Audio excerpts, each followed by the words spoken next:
नमस्कार. समजा विजेची मागणी अचानक वाढली आणि आपला एकटा ट्रान्सफॉर्मर ती पुरी करू शकत नाहीये. मग काय करायचं? ह्या प्रश्नाचं उत्तर दडलेलं आहे ट्रान्सफॉर्मरच्या जोडणीमध्ये. आज आपण हेच समजून घेणार आहोत की ट्रान्सफॉर्मर पॅरलल आणि सिरीजमध्ये कसे जोडतात आणि ते का महत्वाचं आहे. चला तर मग सुरू करूया. जरा या चित्राकडे बघा. काय दिसतंय? डावीकडे एक बिचारा ट्रान्सफॉर्मर आहे ज्यावर गरजेपेक्षा जास्त लोड टाकलाय. तो गरम होतोय, ओव्हरहीट होतोय आणि हे खूप धोकादायक ठरू शकतं. आता उजवीकडचं चित्र बघा, किती शांत वाटतंय नाही का? कारण इथे तोच लोड 2 ट्रान्सफॉर्मर्समध्ये अगदी आरामात विभागला गेलाय. त्यांना पॅरललमध्ये जोडलाय आणि हेच आहे पॅरलल ऑपरेशनचं खरं काम. लोड वाटून घेणं आणि सिस्टीमला सुरक्षित ठेवणं. तर मग हे पॅरलल ऑपरेशन नक्की आहे तरी काय? अगदी सोप्या भाषेत सांगायचं झालं ना, तर ही एक अशी पद्धत आहे ज्यामुळे आपण सिस्टमची कपॅसिटी म्हणजे क्षमता आणि रिलायबिलिटी म्हणजे विश्वसनीयता दोन्ही वाढवू शकतो. यात होतं काय की 2 किंवा अधिक ट्रान्सफॉर्मर्सच्या प्रायमरी वाइंडिंग्स एका बाजूला आणि सेकंडरी वाइंडिंग्स दुसऱ्या बाजूला एकत्र जोडल्या जातात आणि मग त्या मिळून एका कॉमन लोडला पॉवर देतात. यालाच म्हणतात पॅरलल ऑपरेशन. अच्छा, पण असं करायचं का? याचे फायदे काय? फायदे खूप आहेत आणि ते खूप महत्वाचे आहेत. सगळ्यात पहिलं म्हणजे वाढलेली विजेची मागणी सहज पूर्ण करता येते. बरं, समजा लोड कमी झाला तर आपण एक युनिट बंद ठेवून वीज वाचवू शकतो. यामुळे काय होतं? ट्रान्सफॉर्मरचं आयुष्य वाढतं, त्याची एफिशियन्सी पण टिकून जाते. आणि सगळ्यात महत्वाचं म्हणजे रिलायबिलिटी. विचार करा, एक ट्रान्सफॉर्मर खराब झाला तरी दुसरा चालू राहतो, म्हणजे वीज पुरवठा खंडित होत नाही. शिवाय एक भला मोठा ट्रान्सफॉर्मर घेण्यापेक्षा 2 छोटं ट्रान्सफॉर्मर घेणं स्वस्त पडतं आणि त्यांचं मेंटेनन्स करणं पण सोपं जातं. हे बघा, हे सर्किट डायग्राम पाहिलं की सगळा प्रकार लक्षात येईल. हे एक परफेक्ट पॅरलल कनेक्शन आहे. इथे 2 सिंगल फेज ट्रान्सफॉर्मर आहेत. नीट बघा, दोन्हींच्या प्रायमरी वाइंडिंग्स म्हणजे ज्यांना आपण एचटी साइड म्हणतो त्या एकाच सप्लाय लाईनला जोडल्या आहेत. आणि तसंच दोन्हींच्या सेकंडरी वाइंडिंग्स म्हणजे एलटी साइड त्या एकत्र करून एका कॉमन लोडला जोडल्या आहेत. सोपं आहे की नाही? अशा प्रकारे हे दोन्ही मिळून लोड उचलतात. पण थांबा, हे ऐकायला जेवढं सोपं वाटतंय तेवढं नाहीये. असं नाही की कोणतेही 2 ट्रान्सफॉर्मर उचलले आणि तारेनं जोडून दिले. अजिबात नाही. यासाठी काही नियम आहेत, काही अटी आहेत आणि त्या पाळणं खूप म्हणजे खूप गरजेचं आहे. या नियमांना आपण एक प्रकारची प्री फ्लाइट चेकलिस्ट म्हणू शकतो. म्हणजे विमानाने उड्डाण करण्यापूर्वी जशी प्रत्येक गोष्ट तपासली जाते तसंच काहीसं. चला मग बघूया ही चेकलिस्ट. यात काय काय आहे? व्होल्टेज रेशिओ सारखा असावा, इनपुट व्होल्टेज सारखं असावं आणि पर्सेंटेज इम्पिडन्स सुद्धा जवळपास सारखाच हवा. पण या सगळ्यात 2 नियम असे आहेत की जे पाळावेच लागतात. त्यात कोणतीही सूट नाही. पहिला, दोन्हीची पोलॅरिटी सेम पाहिजे आणि दुसरा, जर 3 फेज सिस्टम असेल तर फेज सिक्वेन्स सुद्धा सेमच पाहिजे. याकडे जर कानाडोळा केला तर खूप मोठ्या अडचणी येऊ शकतात. ठीक आहे, पण समजा व्होल्टेज रेशो थोडा वेगळा असेल तर काय होईल? वाटतं की थोड्याशा फरकाने काय होणार, पण नाही.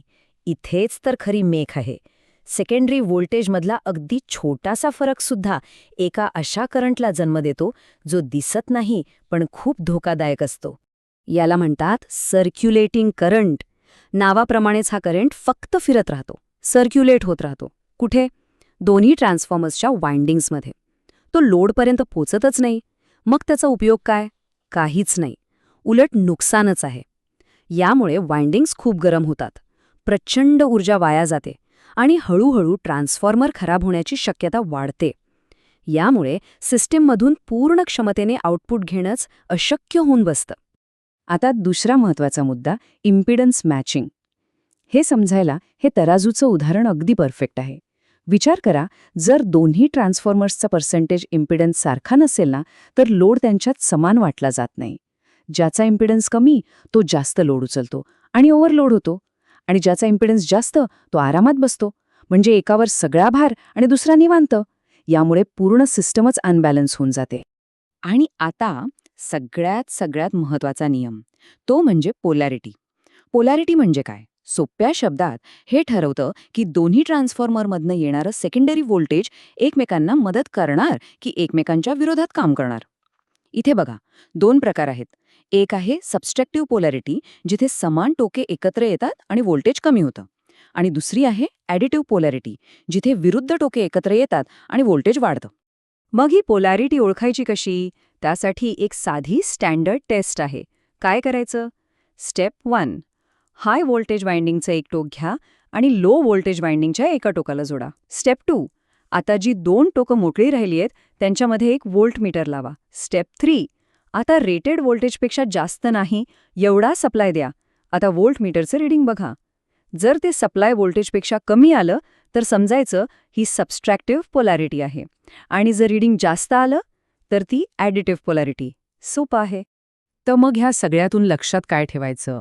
एकच गोष्ट, पॅरलल कनेक्शन करताना दोन्ही ट्रान्सफॉर्मर्सची पोलॅरिटी सेम टू सेम एकसारखीच असायला हवी. म्हणजे समान पोलॅरिटीची टोकच नेहमी एकत्र जोडली पाहिजेत. हा एक गोल्डन रूल आहे जो कधीही विसरायचा नाही. आता 3 फेज सिस्टमबद्दल बोलूया. त्यासाठी अजून एक नियम लागतो, तो म्हणजे फेज सिक्वेन्स. हा अगदी तंतोतंत जुळायला हवा. म्हणजे काय? तर RYB हा जो क्रम आहे तो दोन्ही ट्रान्सफॉर्मरसाठी एकसारखाच पाहिजे. यात जर थोडी जरी गडबड झाली तर थेट मोठा शॉर्ट सर्किट होतो आणि त्याचे परिणाम खूप गंभीर असू शकतात. आतापर्यंत आपण कपॅसिटी वाढवण्याबद्दल बोललो. पण समजा आपल्याला कपॅसिटी नाही तर एक वेगळंच नॉन स्टँडर्ड व्होल्टेज हवं असेल तर? म्हणजे समजा 36 व्होल्ट किंवा 48 व्होल्ट, जे सहसा मिळत नाही. हे एखाद्या खास मशीनसाठी किंवा लॅबमधल्या उपकरणांसाठी लागू शकतं. अशा वेळेस काय करायचं? इथे पॅरेलल नाही तर एक दुसरी पद्धत कामी येते, ती म्हणजे सिरीज ऑपरेशन. चला बघूया हे कसं काम करतं. हे समजायला सगळ्यात सोपं उदाहरण आहे बॅटरीचं. आपण जसं 2 24 व्होल्टच्या बॅटरी एकामागे एक म्हणजे सिरीजमध्ये जोडतो तेव्हा आपल्याला काय मिळतं? 48 व्होल्ट, बरोबर? अगदी तसंच इथे होतं. व्होल्टेजची बेरीज होते, व्होल्टेज वाढतं. पण एक गोष्ट लक्षात ठेवायची, करंट रेटिंग मात्र तेवढंच राहतं, ते वाढत नाही. हे सर्किट डायग्राम बघा. यात एक इंटरेस्टिंग गोष्ट आहे. इथे प्रायमरी वाइंडिंग्स अजूनही पॅरललमध्येच आहेत, पण बदल कुठे आहे? सेकंडरी वाइंडिंग्समध्ये. त्या एकामागे एक जोडल्या आहेत, म्हणजे सिरीजमध्ये. आणि यामुळे होतं काय की आपल्याला मिळणारा फायनल आउटपुट व्होल्टेज हे दोन्ही ट्रान्सफॉर्मर्सच्या सेकंडरी व्होल्टेजची बेरीज असतं, म्हणजे V1 अधिक V2. बरं, सिरीज ऑपरेशनचे नियम तर पॅरललपेक्षाही जास्त कडक आहेत. असं समजा की ह्यासाठी लागणारे दोन्ही ट्रान्सफॉर्मर्स हे अगदी जुळी भावंड पाहिजेत, म्हणजे एकदम आयडेंटिकल. त्यांचा turn ratio, polarity, KVA rating, percentage impedance अगदी सगळं काही 100% सारखं हवं. आणि एक वॉर्निंग लक्षात ठेवा, इथे जर पोलॅरिटी चुकली तर काय होईल? आउटपुट व्होल्टेज थेट 0 होऊन जाईल. ओके, तर आपण पॅरलल आणि सिरीज दोन्ही ऑपरेशन्स बघितले. आता या दोन्हींमध्ये नेमका काय फरक आहे हे एका नजरेत पटकन समजून घेऊया. ही टेबल बघा. सगळं काही स्पष्ट होईल. निवड अगदी सोपी आहे. गरज कशाची आहे? जास्त लोड सांभाळायचा आहे, जास्त करंट हवाय, मग पॅरलल ऑपरेशन करा. व्होल्टेज तेवढंच राहील पण करंट कपॅसिटी वाढेल. आणि जर एखादं खास वेगळं व्होल्टेज हवं असेल तर मग सिरीज ऑपरेशन करा. व्होल्टेज वाढेल पण करंट कपॅसिटी तेवढीच राहील. आणि हो, धोके पण लक्षात ठेवा. पॅरललमध्ये सर्क्युलेटिंग करंट आणि ओव्हरहीटिंगचा धोका आहे, तर सिरीजमध्ये चुकीची पोलॅरिटी जोडल्यास आउटपुटच मिळणार नाही, थेट 0 व्होल्टेज. शेवटी एकच गोष्ट सांगायची आहे. हे सगळे नियम, या सगळ्या पद्धती हे फक्त एफिशियन्सीसाठी नाही आहेत.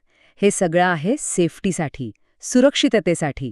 कारण सुरक्षितता आणि अचूक कनेक्शन हाच एका चांगल्या, कुशल इलेक्ट्रिशियनचा पाया असतो. तर मग आता पुढच्या वेळी जेव्हा कुठे 2 ट्रान्सफॉर्मर एकत्र जोडलेले दिसतील तेव्हा नक्की विचार करा की ते पॅरललमध्ये जोडले असतील की सिरीजमध्ये, आणि का?